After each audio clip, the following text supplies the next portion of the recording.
A câmara captou às 2h14 da madrugada. Uma silhueta na popa. O inconfundível vestido vermelho. Aquele andar leve que todos a bordo tinham notado durante os 4 dias de cruzeiro. Era Clara Wesson, viva, de pé junto à grade, olhando para o mar. Foi isso que o marido mostrou aos investigadores quando eles perguntaram onde sua esposa estava na noite do desaparecimento.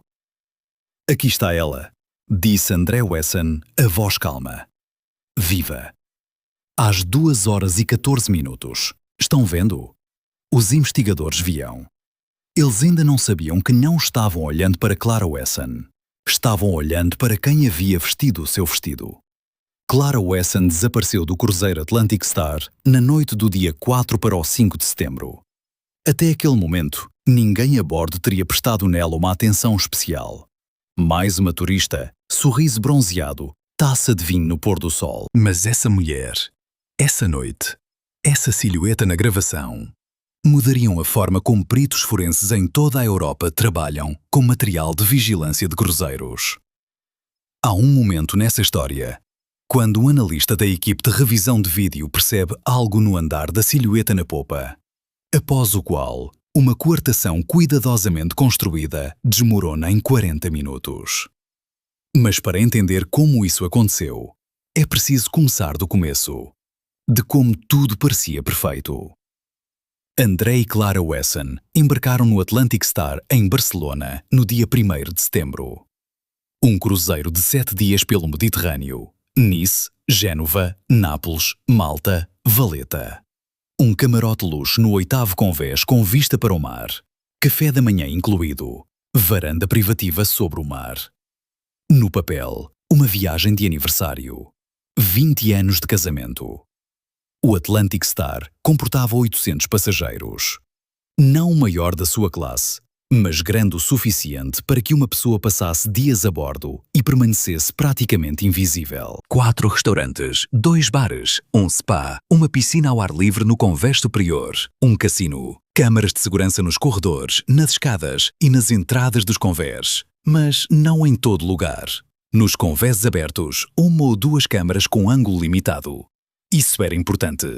André Wesson havia estudado a planta do navio com antecedência. A tripulação os lembrava como um casal quieto, levemente fechado, sem brigas em público, também sem gestos de afeto especiais. Clara, às vezes ia sozinha ao café da manhã. Dizia que o marido gostava de dormir mais. André aparecia depois, sempre com o mesmo paletó de linho claro, sempre com jornal, sempre com café.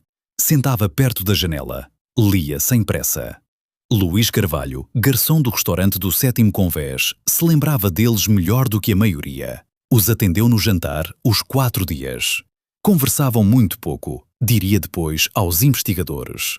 Mas não era um silêncio desconfortável, era mais cansado, como se tudo já tivesse sido dito. Várias vezes. Clara pedia vinho branco e peixe. André, vinho tinto e bife. Toda noite a mesma coisa. Luís pensou na época. 20 anos juntos. As pessoas sabem o que gostam. Inés Martínez, camareira do 8º convés, se lembrava de outro momento. No dia anterior ao desaparecimento, 3 de setembro por volta das 7 da tarde, ela passou pelo camarote dos Wesson e ouviu um fragmento de conversa. Não as palavras. O tom. A voz de André, baixa e insistente. Monótona, quase esvaziada de emoção. E silêncio completo em resposta. Não dei importância, diria depois. Casais brigam em cruzeiros. Especialmente casais que já estão juntos há muito tempo. É normal. Ela não deu importância. Essa decisão a perseguiria por muito tempo. Clara Wesson havia nascido em Lyon, 44 anos, professora de história em um colégio privado. Os colegas a descreviam como uma pessoa quieta, mas com personalidade.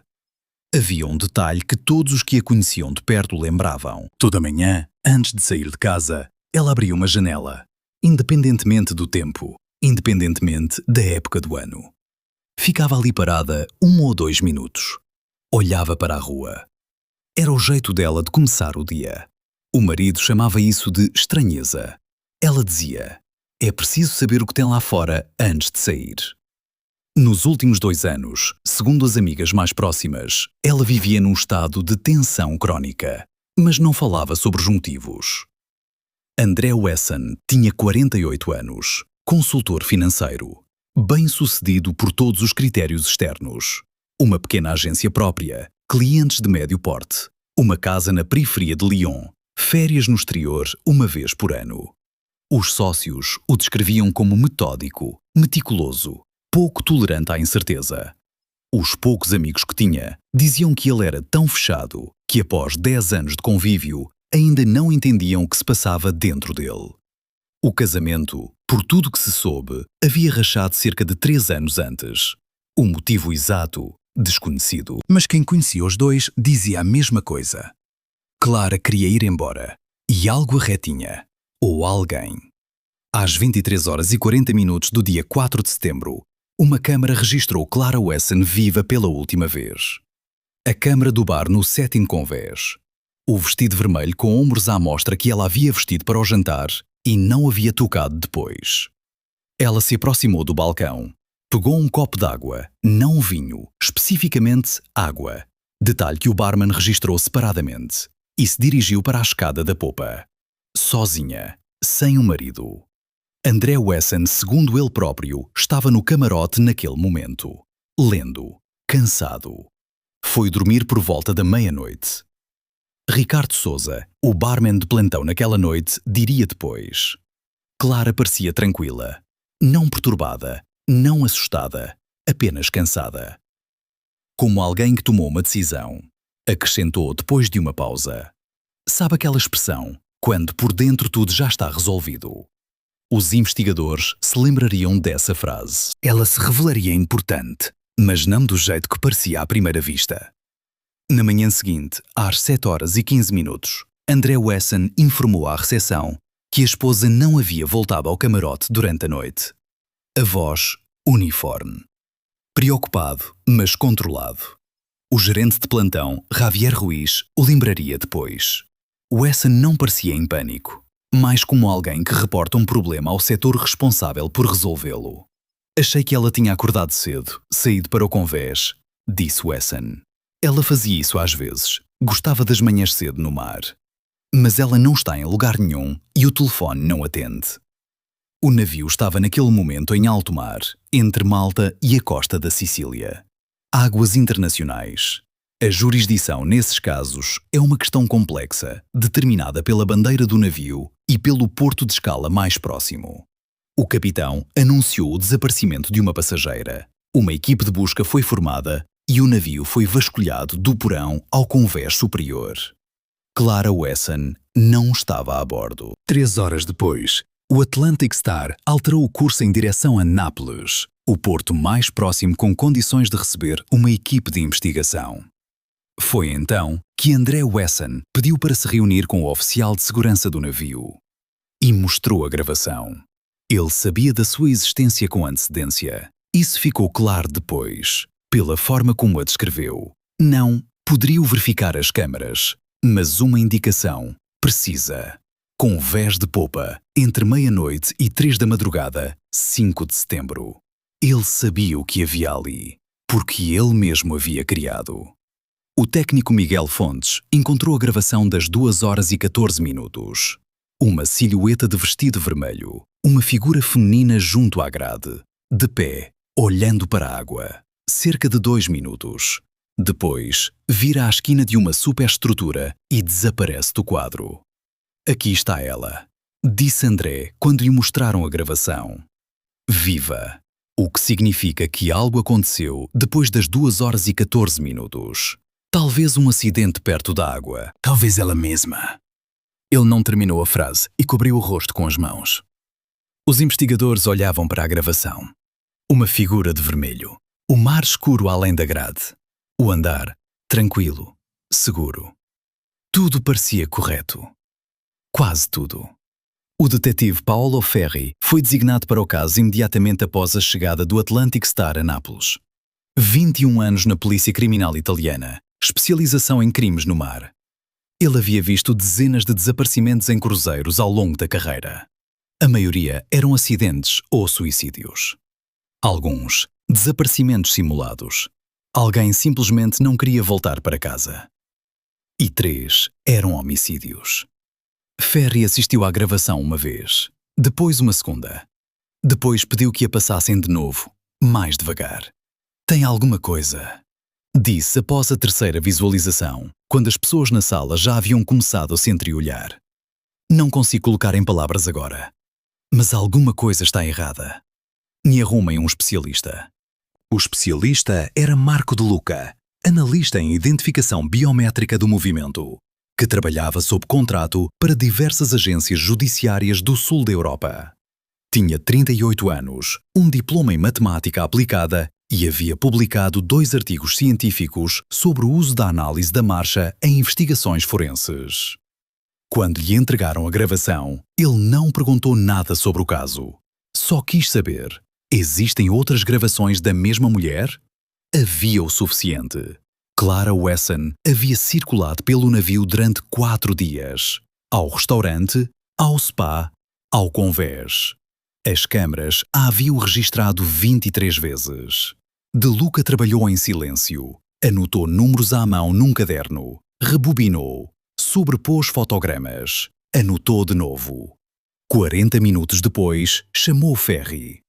A biometria da marcha é uma disciplina forense relativamente recente, que ganhou espaço no início dos anos 2000. O princípio é simples. Cada pessoa caminha de um jeito que é só seu. O comprimento do passo, o ângulo de apoio do pé, o padrão de movimento dos quadris e ombros, a forma como o peso se transfere do calcanhar para a ponta, a velocidade com que cada passo se conclui. Esses parâmetros se formam na infância e permanecem estáveis por toda a vida. Não podem ser modificados por esforço consciente, assim como não se pode mudar a voz ou as impressões digitais. De Luca comparou as 23 gravações de Clara Wesson com a das 2 horas e 14 minutos. Comprimento do passo. Sem correspondência. Nas gravações dos 4 dias, Clara dava um passo médio de 62 centímetros. A silhueta na gravação da popa, 70 centímetros, uma diferença de 8 centímetros. Para uma mulher com 1,67 metros de altura, isso é uma anomalia. Ângulo de apoio do pé direito. Clara apoiava o pé com uma leve rotação para fora, cerca de 8 graus. Um hábito constante, visível nas 23 gravações. A silhueta na gravação da popa apoia o pé reto. Transferência do peso. Clara caminhava com uma leve inclinação para frente, 2 a 3 graus em relação à vertical. Um hábito característico de pessoas que passam muitas horas em frente ao computador. A silhueta na gravação mantém o tronco estritamente vertical. E por último, o achado mais importante: a largura dos ombros. De Luca mediu a largura dos ombros em pixels em cada uma das 23 gravações de Clara. Calculou os coeficientes de correção para o ângulo da câmara, a distância e a distorção de perspectiva. Obteve um número estável, 38 centímetros. Na gravação da popa, com as mesmas correções de ângulo e distância, a largura dos ombros era de 42 a 43 centímetros. Uma diferença de 4 a 5 centímetros. Não é ela, disse De Luca, e colocou o caderno sobre a mesa à frente de Ferry. Nenhum dos 5 parâmetros está dentro da margem de erro normal. Os 5 desviam na mesma direção. Em direção a uma pessoa maior com uma biomecânica diferente. Com alta probabilidade, um homem. Altura aproximada de 180 a 182 centímetros. Com um vestido feminino. Ferry olhou para o caderno. Depois, levantou os olhos. A altura do marido? 181, respondeu De Luca. Já verifiquei. Os investigadores voltaram a André Wesson. Ele ainda estava sentado na sala de interrogatório a bordo. Paletó de linho, mãos cruzadas sobre a mesa. Olhos cansados, mas o olhar direto. Não disseram nada sobre as conclusões de Luca, nada sobre largura de ombros ou comprimento de passo. Simplesmente pediram que falasse sobre a apólice de seguro. Uma pausa. A primeira pausa de verdade em toda a conversa. Até então, ele havia respondido de imediato, com equanimidade, sem hesitar.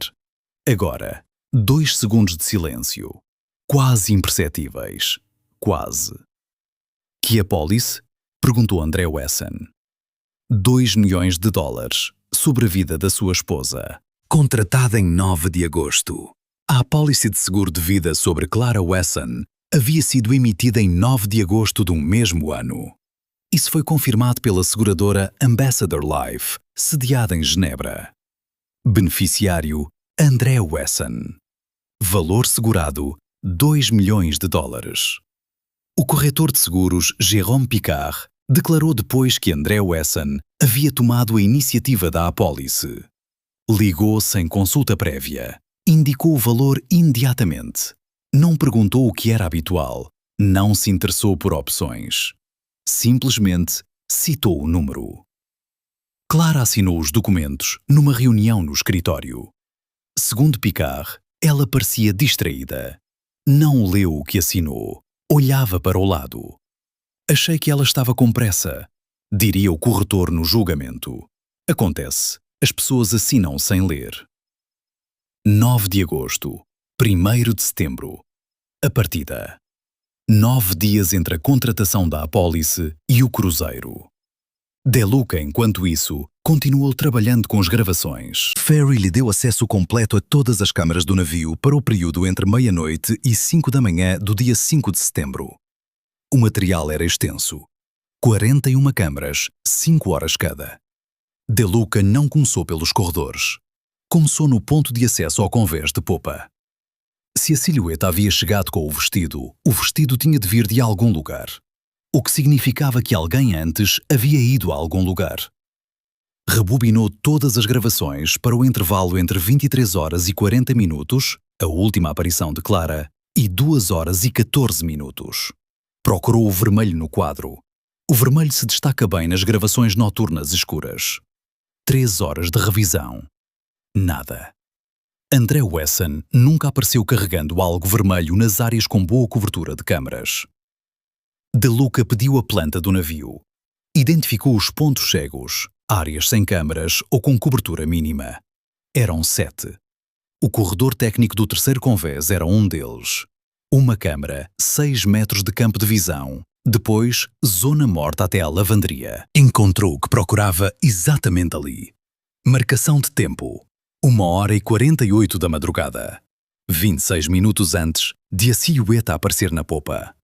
André Wesson, sozinho, caminhando pelo corredor em direção à lavanderia. Passo leve, o passo de alguém que sabe para onde vai.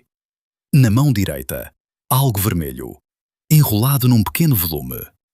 Um vestido, pela forma do embrulho. A câmara da lavanderia registrou sua entrada às 1h51 minutos.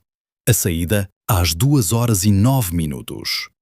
18 minutos lá dentro, as mãos vazias na saída. Às 2h14 minutos, a silhueta de vermelho na popa.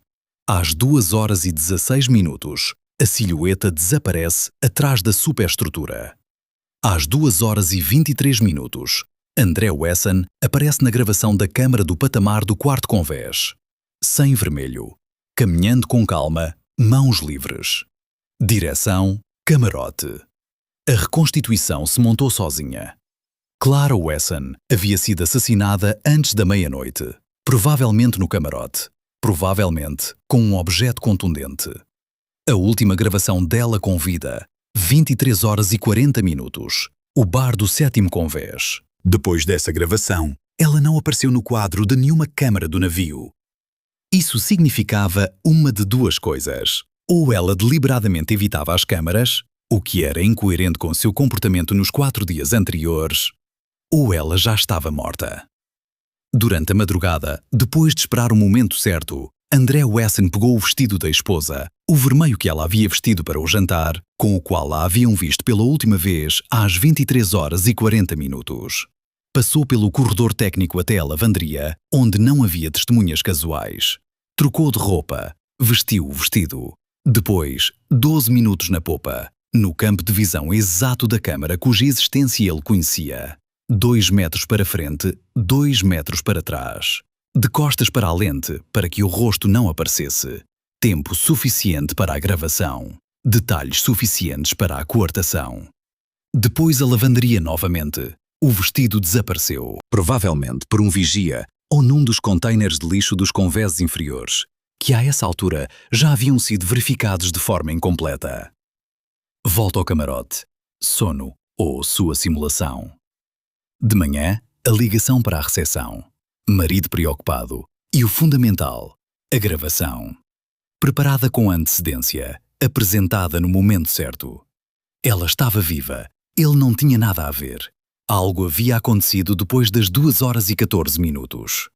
Quase funcionou. Se não fossem 8 centímetros de diferença no comprimento do passo.